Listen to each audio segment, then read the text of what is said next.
কয়দিনের ঘটনা।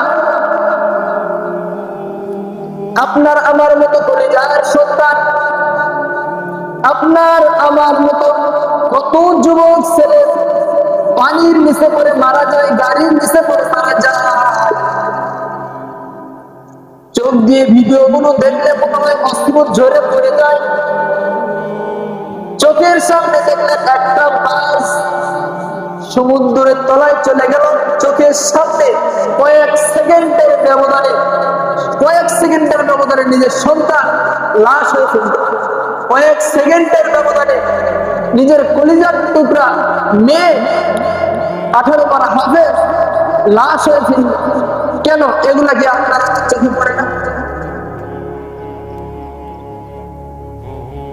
এক পুরা ফ্যামিলি হজ করতে গিয়েছে, শুধু একটা মেয়ে ফেরত এসেছে, পুরা ফ্যামিলি মারা গিয়েছে। মেয়েটাকে বলা হলো তোমার বাবা মা জিন্দা আছে, অসুস্থ।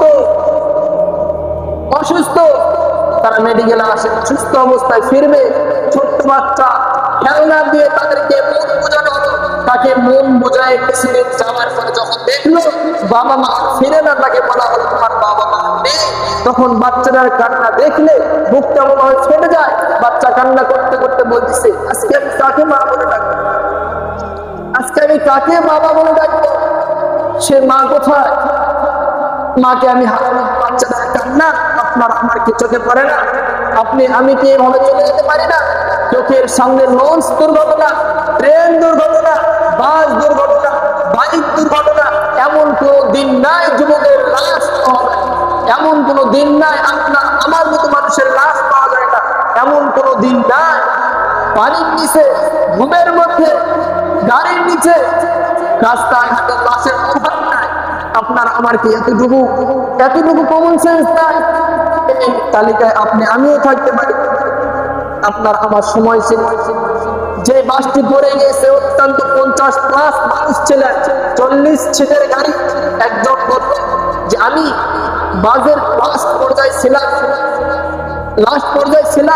40 সিটের গাড়ি, পরিপূর্ণতা ভরপুর ছিল। হাতে গোনা কয়েকজন মানুষ ওখানে ফেরিতে নামছে, কয়েকজন মানুষ পরিপূর্ণ ভরপুর ছিল, তার মধ্যে কিছু বাচ্চাও ছিল। তার মানে 50+ মানুষ। আমি নিচে ছিলাম যখন বাসটা পড়ে যাওয়ার সঙ্গে সঙ্গে যত দ্রুত সম্ভব বাসটা শুধু নিচেই যাচ্ছে। আমি পানির মধ্যে জানালা খুঁজতেছি, জানালা পাই না। কিছুক্ষণ পরে একটা জানালা পেলাম, ভাবলাম হয়তো বেরোবো। কি আফসোস, সিটের মাঝে আবার দুইটা পাই আমার আটকে গেছে। জানালা পেয়েছে, বের হবে।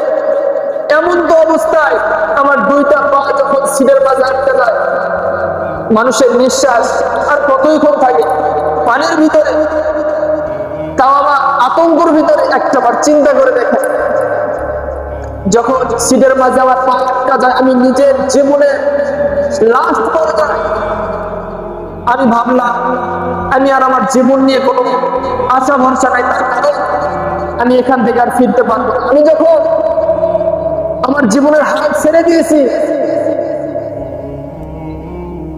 যুবক এইভাবে বলতেছে, জানি না কোথা থেকে কি হলো, আমি ভাসমান খাদ্যের মতো পানিতে ভেসে উঠলাম। সুবহানাল্লাহ, এটা আল্লাহ তাআলার কুদরত ছাড়া কিছু না। আমি জানি না আমি কিভাবে বাঁচলাম, তবে আমি লাস্ট ওখান থেকে উঠছি। আমার পরে দ্বিতীয় কোনো ব্যক্তি ওখান থেকে উঠে নাই, আমি লাস্ট। আমি জানি না আমি কিভাবে উঠলাম। তাহলে এটা কি আমি একটু কমন সেন্স নেওয়া দরকার না, ভাবা দরকার না? এটা আল্লাহ তাআলার কুদরত। একজন বাচ্চা ভিডিওতে দেখছেন সকলে, ভাসতে উপরে আসবে। বলা হলো তুমি কিভাবে বাঁচলে? যে আমার মা জানালা দিয়ে আমাকে বের করে দিয়েছে, মা আর বাঁচে না। আমার মা নেই, কাকে মা বলে ডাকবো? কেন? এটা আমি কি দেখি না? এই তালিকায় আমি কি বলতে পারি না? এটা আপনার আমার সিরিয়ালে আসে না? কেন এত অহংকার, কিসের বড়াই? কয়দিনের জিন্দগিতে নিয়ে আপনি আসছেন? আপনি কি নিজে ইচ্ছায় দুনিয়াতে আসছেন? আপনি কি ভাবতেছেন যে নিজে ইচ্ছাকৃত ভাবে দুনিয়া থেকে চলে যাবেন? আপনি কি কামাই করছেন? আপনাদের হাতে পায়ে ধরে জানি না জিন্দগিতে নসিহত, লেকচার, আলোচনা সমস্ত কিছু শুনছে, আপনাদের হাতে পায়ে ধরে আপনার আমার সময় একটুও নাই। এই জুমায় আসার সময় দুর্ঘটনায় চলে যেতে পারতাম কিনা? আমি চাইলে, আল্লাহ চাইলে রাতের মাঝে আমি চলে যেতে পারতাম এই জুমার নামাজ আমার, কিন্তু আমি পড়াইতাম না আপনাদেরকে। একটা হুজুর ঠিক করে জুমার নামাজ পড়াইতো, ঠিক কিনা? হ্যাঁ, হইতে পারতো না কেন? আপনার আমার চোখের সামনে এত ঘটনা, এরপরও আপনার আমার দিনটাকে একটুও নাড়া দেয় না, একটুও কি সংশোধন হতে ইচ্ছে করে না?